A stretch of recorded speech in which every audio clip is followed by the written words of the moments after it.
but they didn't, and that's their choice. Maybe it just was not too much trouble for them to make a new model for this guy. But as you can see, I just saved him, and this actually is what made my app kind of mess up, and I had to restart from Rebirth 1. So yeah, now on to the next cage. Alright, so this is the final cage in the Skycages area for the Infinity Blade II Skycage update. And in here is actually kind of just a basic warrior. He is a knock, which is, I guess, like a subspecies of most of the creatures. I forget what the creatures are called in the Infinity Blade universe already. But yeah, so he is the third type of knock that is appearing in the Infinity Blade 2 game, and he is called a petrified knock, which is actually, I like the name. It's, I don't know, I think it's funny that you're finding something that's petrified. It's interesting.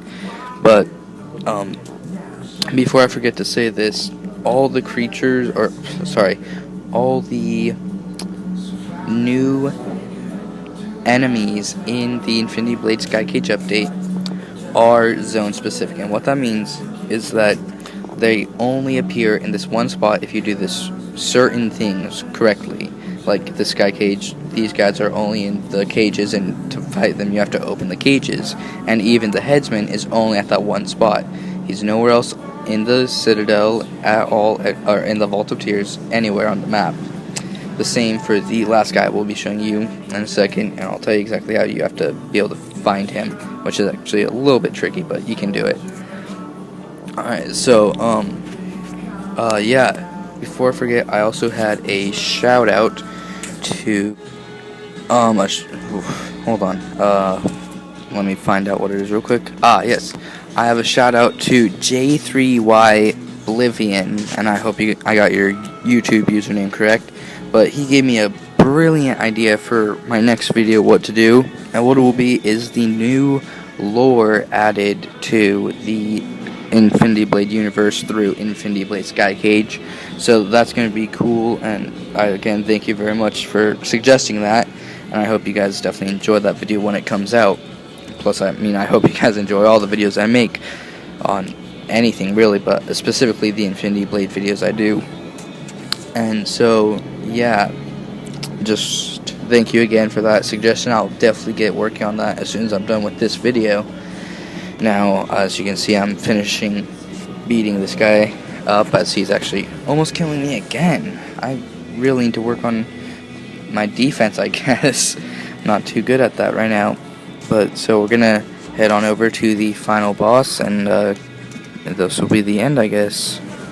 Alright, so actually before I get to the final boss in the update, I want to talk about these, what we're seeing on screen right now. These solar swords, because you guys have been commenting a ton on the solar sword video I did, saying how, a couple of you saying how I was an idiot, that I didn't know that you needed to equip gems to make them more powerful, and saying I was wrong, commenting that they weren't worth $1 million gold.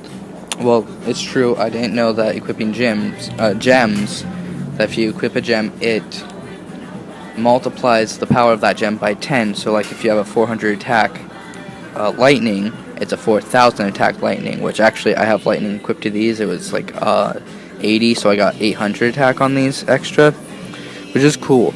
But I'm still standing with my statement that they are not worth 1 million gold. And here's a new reason why. If I have to work up so much money and or time to get these gems to be powerful enough to really be worth it, I don't think they should have made me pay 1 million gold for each of the different weapons. I still don't believe it's worth it. I still think they're way too overpriced. 750,000 gold maximum, and I still think that would have been kind of a rip-off. Now, I mean, if you're like going through the game and you're really high up in levels, like I'm a level 80, I'm not too sure what the level cap is, but what is the level cap actually? I don't know. I'll have to look that up. But when you're getting up high, I mean, it really doesn't matter. You can buy pretty much anything you want after a while, and sure, these weapons are cool still, I like them, but the million gold, I'm still saying not worth it. And that's my official statement. I'm not changing it. It is cool that you can have hyper gems, I don't even know what to call, like super induced gems on it, but it still isn't worth it to me. Although I do like that I'm dual wielding and they're purple, so I kind of look like Mace Windu, which I think is fun. Alright, now to get to this guy, this Wraith. He by far is the most amazing person to battle, amazing character actually, in Infinity Blade 1 and 2. And first off, I like the idea that he's kind of like pretty much, I get the impression of a bounty hunter. Yes, that's almost a Star Wars reference, but not, because bounty hunters are real. They're not made up. Anyways, I like that he has this dark solar weapon, like it's just oozing dark power. For the record, this guy's name is Wraith. He's a level 72,000. I'm gonna give you a hint. I die at the end of this video. I haven't beaten this guy. I don't know how to beat this guy. I'm gonna go and do some more rebirths until I'm powerful enough to defeat this guy. But he is crazy nuts hard.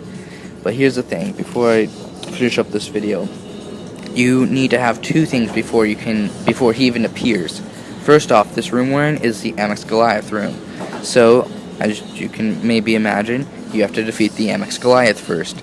And you have to own solar weapons. If you own a solar weapon and you just defeat the MX Goliath, what should happen is you rebirth and you're going to see the ship fly by. Then you're going to get, unless you already seen the ship, and now you'll see it floating in the back.